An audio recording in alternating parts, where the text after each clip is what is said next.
The next thing would be, how do you build robust data management strategy that fits your needs? The steps required would remain pretty consistent if you're working with any organizations. And we're going to talk about those steps. Number one is you got to define your data goals. Now, start by defining your organization data goals. Identify the specific data you need to collect, analyze, and manage to support the mission, program, and stakeholders. Determine the key performance indicators and metrics that align with the organization goals. Now, when you look for any project, any new development, any new initiative that you're going to fund, along with your requirements about the programs in the system, the topmost thing should be what data we're going to collect, what outcome we want to measure, which kind of drives what data you're going to collect, how you're going to manage it. So have that clarity put in place first. Now that's the number one step. Second step is going to be, now I know what my data goals are. Now it's the matter of designing my solution. Now, solution could be that I'm designing a system solution, which is pretty broad. And if I look at it from the lens of a data architect, I'm working in parallel with my team. I'm planning and designing the data structure. Now, data structure is going to be based on the data goals. The structure includes the minimum set of data requirements that I have. I should not take anything more than what we need to support my goals. As I'm defining the data structure, I'm also thinking about at the time where I'm going to store it. Is it going to be stored locally? Is it going to be pushed centrally? Is it going to be a transactional data? I'm going to have a reporting database somewhere else. Now, all of those things need to be thought through upfront as you're thinking about a project as a concept. Once a concept gets funded, oftentimes the development cycle takes all the time that you've allocated, and in many cases takes all the budget that you've allocated. So unless you start thinking data as its own project that's run along with your software development project, it's very hard to get time and funds for that. So once you have defined the structure, the storage, systems are built. Now you got a system that's functioning. People are going to start using the system, and you got to standardize how we're going to use the system, how we're going to collect data. Now, data collection, if I'm going to have certain type of data collected, if I'm using certain nomenclature for data, I'm using certain fields to store certain information, it has to be consistent across the organization. Now, this becomes a training issue as part of your rollout of a new system. It could be training issue as part of rolling out a new process or program that you have, but you got to worry about right from the beginning what my data collection approach is going to look like. You can't have a good data if your data collection itself is corrupted upfront. The cost of fixing data once it comes to your system is a lot more than cost of training individuals, enforcing proper data collection techniques right upfront. Next step that we want to think about is the governance piece. Now, governance is a pretty loaded term. When we look at the data governance includes what my roles and responsibilities, who are the people who's going to deal with data, what is their role, what are their responsibilities, whether in terms of data collection, data management, reporting, and so forth. So you got to see data as a commodity or as an asset, and you have to define to manage this asset, what are the different roles and what are they going to do with this data, and defining the process for doing that. Now, collectively, once you define roles, responsibilities, and process, is what we term as governance. Now, you got to assign data ownership to individuals or teams responsible for data collection. So I know that I'm going to be collecting data. Here's my team, or here's an individual who owns it. So if I need to check certain program data, or if I have to make any updates or reports out of a program data, we know who's the right person. Now, typically in an organization, if you look at, you have a chief data architect who would own data across the organization. They may have their indirect reportees that come to them who own certain pieces of databases in different applications.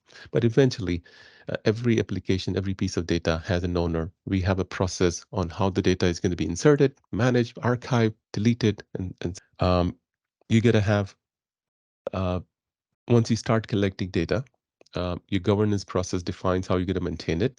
You have to worry about uh, how I'm going to keep my data clean. And it's very common for all organizations. After you put a system in place for about a year or two, you're going to start having records that are incomplete, records that are duplicate.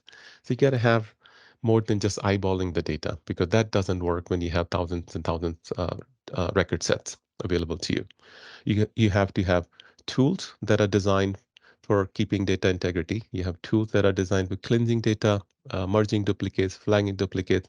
So leverage those and define those upfront, how I'm going to manage those data. So it's not something that you uh, want to worry about once the system is in place and you have 100,000 record, and now you want to worry about how to actually get rid of 20% of my data that's corrupted. The cost of that, although it's doable, is quite a bit. Data cleanup exercise, data merge exercise is one of the most sensitive projects that we deal with, because the cost of doing it wrong is quite a bit. Not in terms of the direct project cost, but the impact of merging the wrong records. Somebody's phone number goes into somebody else's records. A relevant record gets deleted. So we want to make sure that we're not, um, we're not making it as an afterthought for us. We have to have uh, certain intelligent tool that sits and they provide uh, the trending that you see in data. Now we got tons of AI-based tools now that are available, including Einstein on Salesforce, that can start showing you the trending, that you can start identifying, what my data looks like. And if you started your data design based on the goals, you can start seeing the trends and seeing whether the trend, and as you collect more data, is it actually giving you the information that you're looking for? You have to have data integration and interoperability. Integration, we all understand. Interoperability, hopefully, most of us understand as well. When it comes to interoperability for nonprofit that works with external stakeholders, whether it's government or institutions outside the organization, you have to create, you have to have an approach that you're packaging your data in a way that is consumable by other people. So interoperability, the format, the structure, how you're going to do the interaction with the external systems. One, you have to establish that as a standard organization-wise, and making sure that every data that you have has is complying to that standard. We know if I'm going to be requiring a certain data about certain experiment that we're doing, a certain program that we're running um, in a country or locally here, uh, how I'm going to transfer it to the local organization that want to do further research based on our data. So we have to work, and again, the exercise starts with the goal. If my program requires doing research with an external organization, I need to understand what systems they're going to use, how they want to interact with my systems. If my organization doesn't have those standards or capabilities, should we build those in order for us to work with that organization? Now, those are strategic questions that you ask. Once you have the data, you you have the data um, management, cleansing, integrity tools. My data is connected. You do want to make sure that data is secure. Um, Data security, uh, we always talk about it. You hear so much about it, and despite of all the precaution that we do, we hear about uh, larger companies getting hacked. It's the hardest job uh, for us CIO who's responsible for the information that we have within the organization, or we have now data owners at the C level. So you have to have robust data security measures. Now that starts from how I'm going to collect it, who's going to have access to it, when do you update it. You're going to have data encryption in place. You're going to have user access control. You're going to have regular update of security protocols. Now, those protocols could be both processes and systems that you're using. You're going to ensure compliance with data protection regulations such as GDPR or CCPA.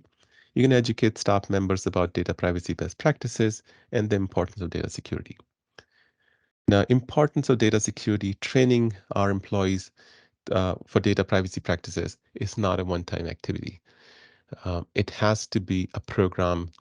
It has to be something that everybody certifies every year. So it's there on top of their mind. It's something that they're always thinking about. Everybody, as you travel in an airline, every time you fly, they give us instructions on what happens if you have an emergency. Same thing about data training. It's an ongoing thing. Every time you start a new system, we should educate internal stakeholders. This new type of system is being rolled out. This is the type of data we're going to start collecting or managing, and this is the protocols around this data. And of course, you're going to have a wider ongoing training to make sure people are kept up to date on the latest security threat policies that the organizations have. And this would be the set of steps that you take, and none of that you can define once and say like, I'm done with it. This is an ongoing task. You have duplicate data duplication tools every few years, if not every year. You have improvements on those tools, so you want to keep checking your stack. You may have needs to review your data collection strategy. So this is kind of, you keep iterating and refining over a period of time. So you have to keep looking at the data. Now, the only way you're going to do that is when you have the stewardship at the top level and data as a asset is constantly being discussed and reviewed, the policies, tools, and so forth.